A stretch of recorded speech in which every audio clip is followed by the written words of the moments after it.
Uma das questões que eu considero bastante interessante para refletirmos juntos é a convivência propriamente dita com a pessoa que está com a doença de Alzheimer.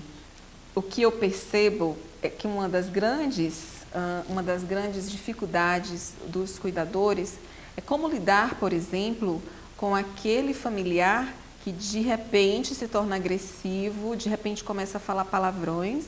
Me recordo, por exemplo, de um caso em que uma idosa, ela era super culta, super cuidadosa no trato com a fala, com as pessoas, e ela começou, quando ela desenvolveu a doença de Alzheimer, ela começou a delirar, achar que o vizinho dela estava apaixonado por ela e que ela começou a falar palavrão e os filhos começaram a ficarem bastante atordoados.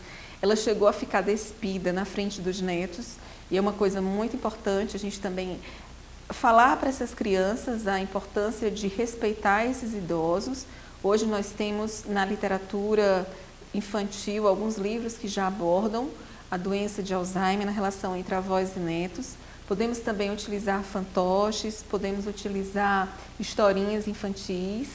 Então é importante que quando a doença ela atinge uma pessoa, a gente tenha consciência de que ela não atinge apenas a pessoa, ela atinge toda uma família, ela atinge todas as relações familiares.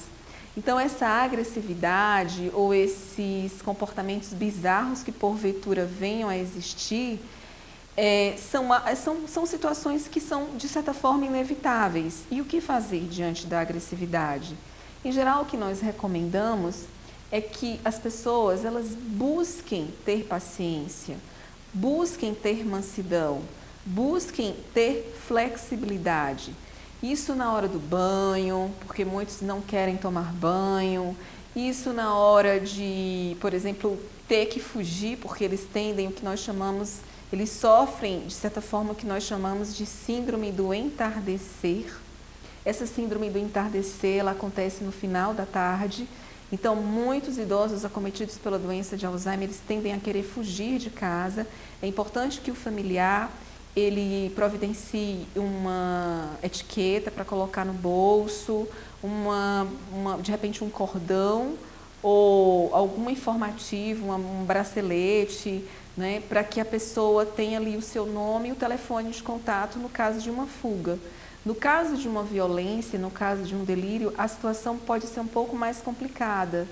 É importante que você não fique desafiando a pessoa. Vamos, de certa forma, tentar mudar o foco da pessoa. Quando ela está ali fazendo algum comportamento, muda o foco da atenção, procurem desenvolver estratégias de enfrentamento que cada família tem.